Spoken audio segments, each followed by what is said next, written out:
Devaya. Om Namo Bhagavate Vasudevaya. Narayanam Namaskritya Naram Chaivam Narottamam Devim Saraswatim Vyasam Tato Jayamudiraye Shrinovatam Swakatha Krishna Punya Shravana Kirtana Pradyantastohe Vadrani Vidunoti Suritsatam नष्टप्रायेषु अभद्रेषु नित्यं भागवत सेवया भागवत्ये उत्तमा श्लोके भक्तिर्भवति नैष्टिकी. Reading from Srimad Bhagavatam, Canto 4, Chapter 15, Text 7. Maitreya Uvacha Prashansasti Smatam Vipra Gandharva Pravara Jaguhu Muchuh Sumano Dhara Siddha Natyanti Swastriya. Translation and purport by His Divine Grace A.C. Bhaktivedanta Swami Srila Prabhupada. Srila Prabhupada ki jai. The great sage Maitreya continued, My dear Vidurji, at that time all the Brahmanas highly praised and glorified King Prithu, and the best singers of Gandharva Loka chanted his glories.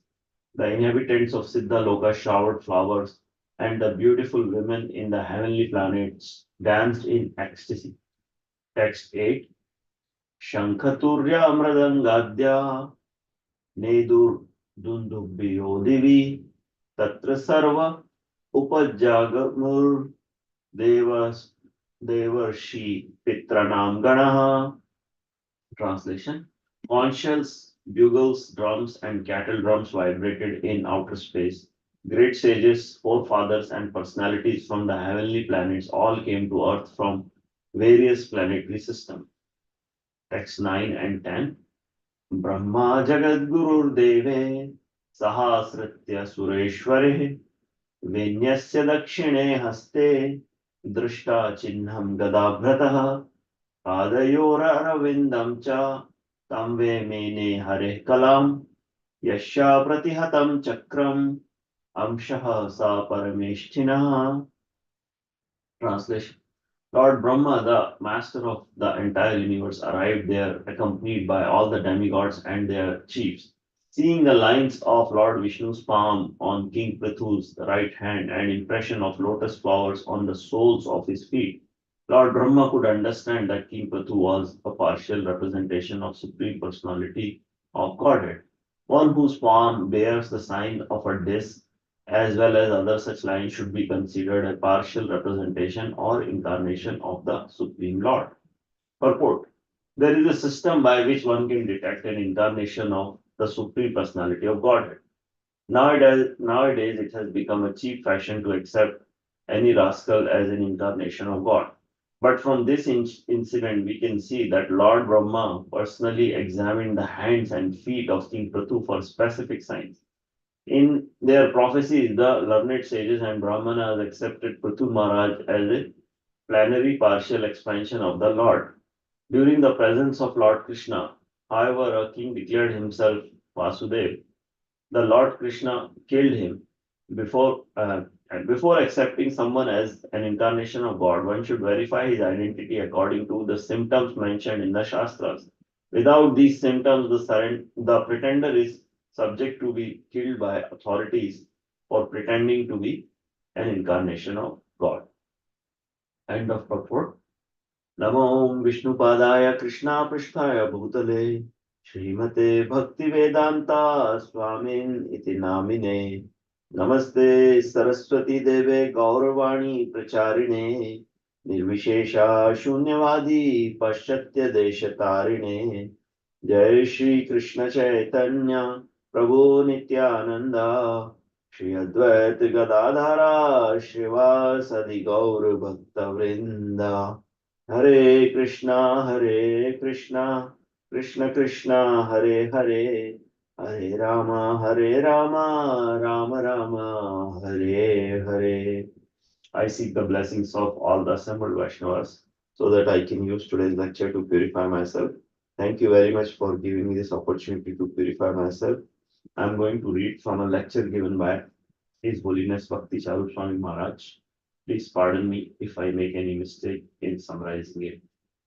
So we can see that Vena was a very tyrannical person. He was very cruel and he was torturing his subjects so much that the saintly personality or the sages and the brahmanas had to come and give him some good advice. It is duty of brahmanas to advise the other classes of the people in the society. So even though they live in a forest or in an ashram far away from cities and towns, but when the time arrives, when the necessity or the need arises, the brahmanas come to give good advice. So Brahmana came from the forest to the kingdom of Vena and gave him good advice. Although they gave him good advice, especially when they told him that the responsibility of the king is to take care of his citizens like his own children. The responsibility of a king is to take care of his subjects, take care of his followers. But Vena was totally defiant. He did not pay any heed to their good advice. And when the Brahmanas saw that Vena was not going to rectify himself, they cursed him, expressing their anger. And as a result of this curse, Vena was dead instantly. So the Brahmanas are so powerful with the spiritual power they have that just by cursing and chanting mantra, they could kill him. Also, Vena was not an ordinary person, he was a very powerful king. But the power of Kshatriyas lies in the physical and military strength. But the power of Brahmana, the strength of Brahmanas lies in their spiritual sadhana. So generally, the Brahmanas are not violent, and they don't harm anyone. They are usually well wishers of everyone, and but especially Vaishnavas, they want good for everyone. But for the sake of society, saving the society, sometimes they would go out of their way to act in this way. So that's what happened. But even after Vena was killed, the situation did not improve. Actually, it caused more anarchy in the kingdom. And because there was no king, and as a result of that, the rogues and thieves and bandits became very prevalent because there was no king to punish them.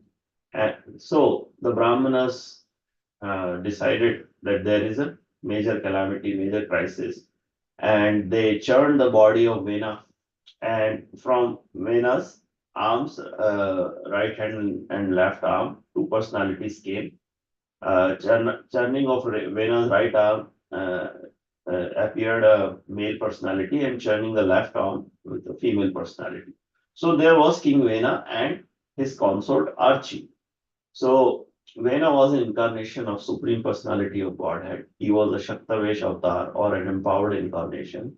And his uh, consort Archie also appeared. She was a Shaktavesh avatar of Lakshmi. So this way, Vena appeared along with Archie, and the celestial beings started to glorify them, started to chant the glories. They were singing and chanting and dancing. All this was going on. And then Lord Brahma appeared with all the demigods and their consorts.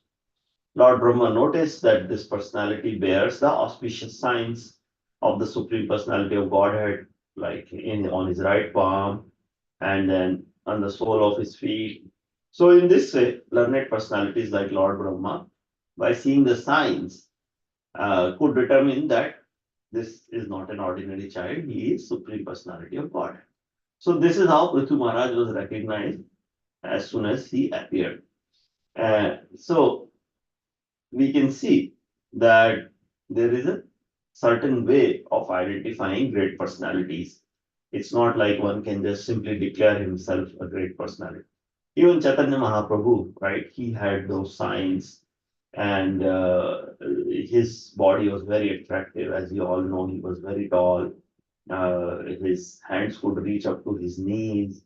Even there is a verse which glorifies that Ajanu Lambita Bhujau Kanakasa Vadatau Sankirtana Kapilatarau, right? That verse describes the beauty of his body. But it's not just one thing that we see that if somebody's hands extend down to their knees, there are other qualities also that we see, right? And that's how we can determine if they are an incarnation.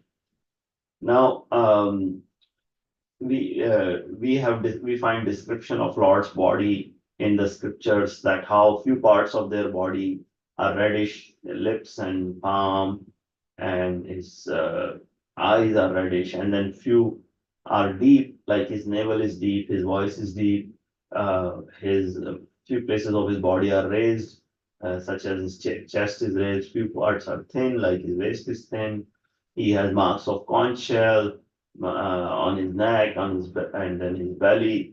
And so these are some of the symptoms.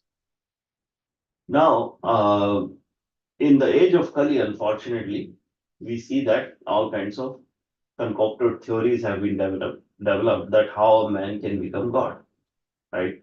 In fact, Maharaj says in Bengali there is an expression of Daridra Narayan.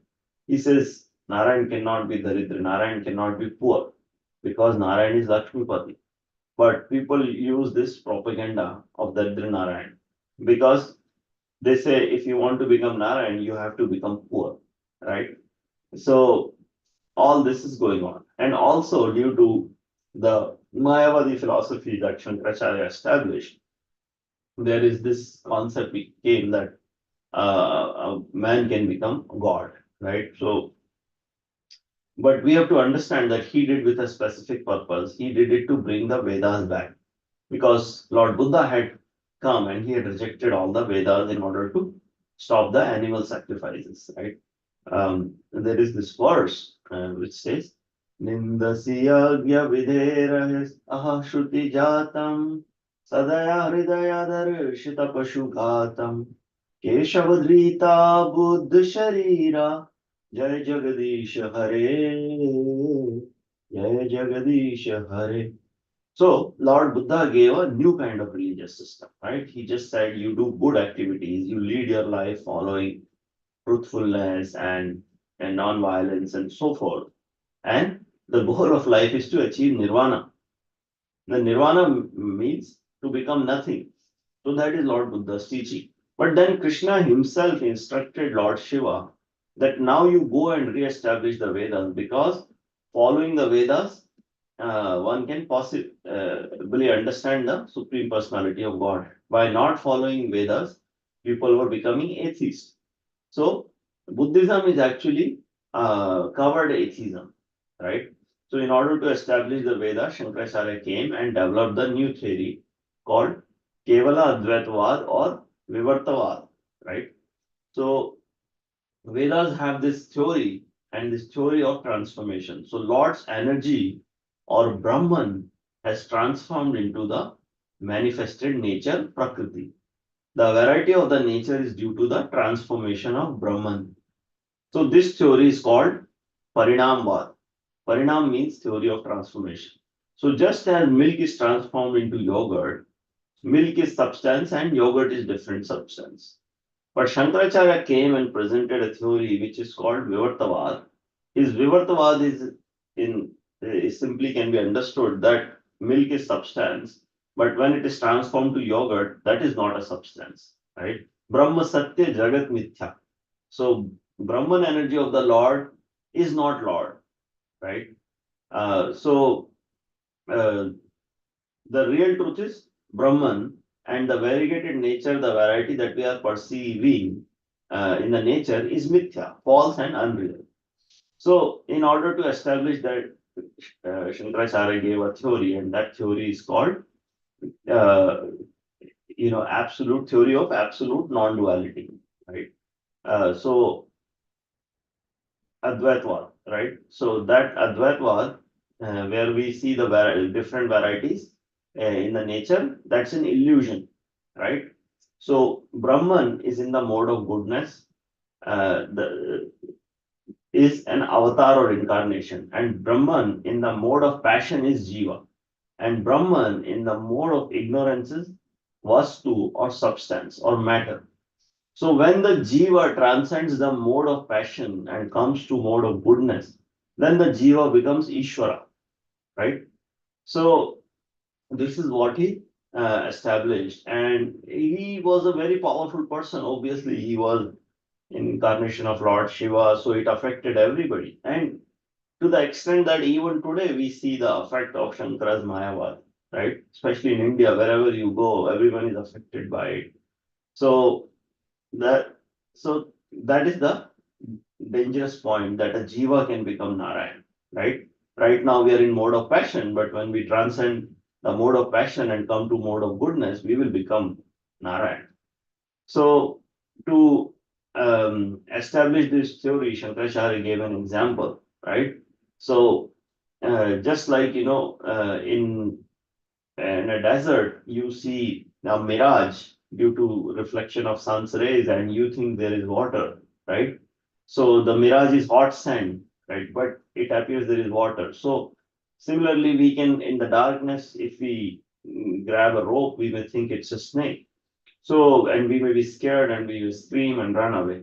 So, like this, he said that this Jagat is illusion or mithya. But Brahma Satya Jagat Mithya. Everything in this world is mithya, it's an illusion. Maya means illusion, right? Maya is theory of illusion. So he called it Mayavad.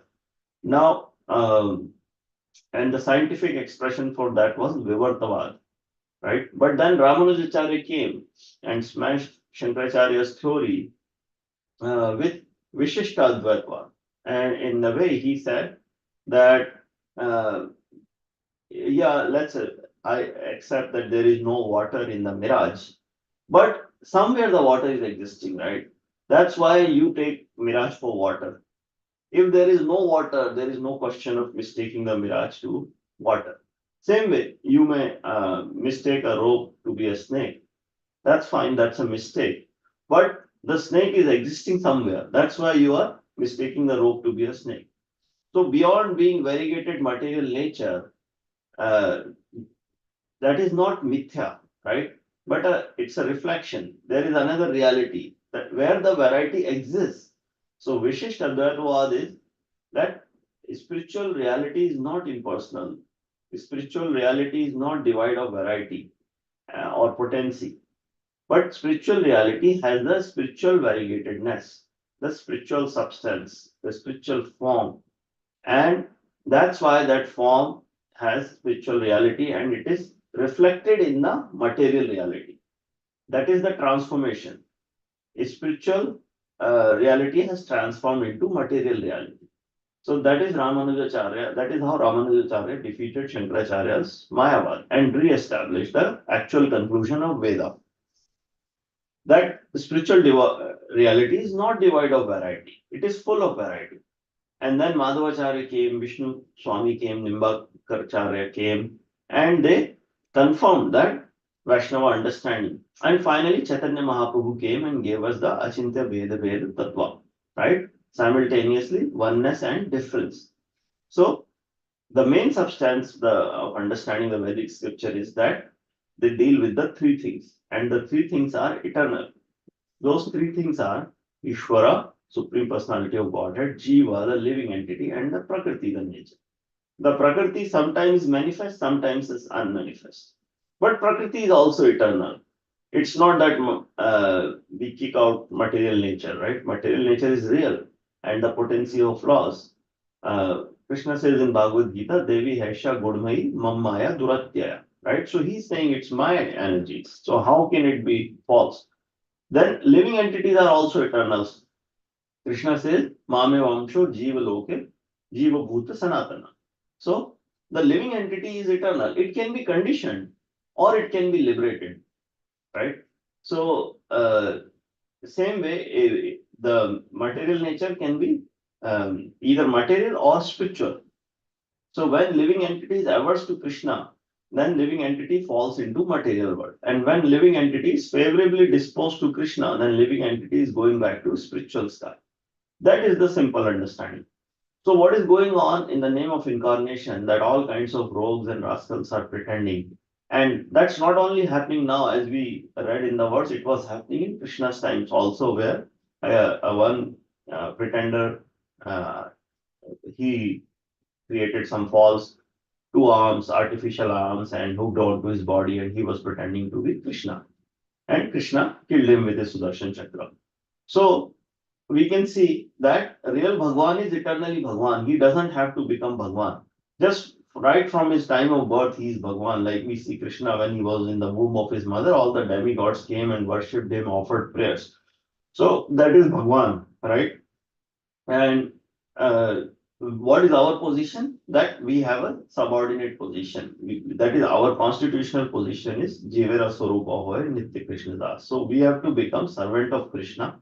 That is the perfection.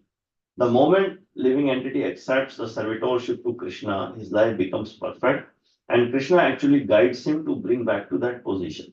Sometimes the guidance of Krishna can be pleasant, sometimes it can be unpleasant.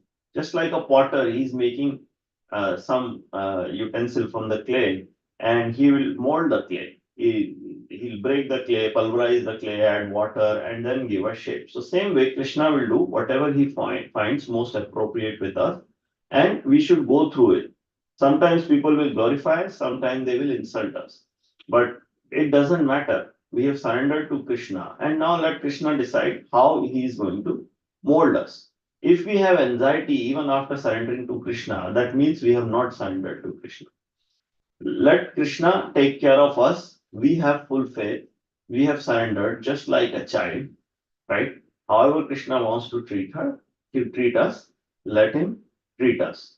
So, this is the most important thing, and that we should be completely dedicated to Krishna. That is the purpose of life. And this way, at the time of death, we can remember Krishna. With this, I would like to end. Sorry, I went a little over.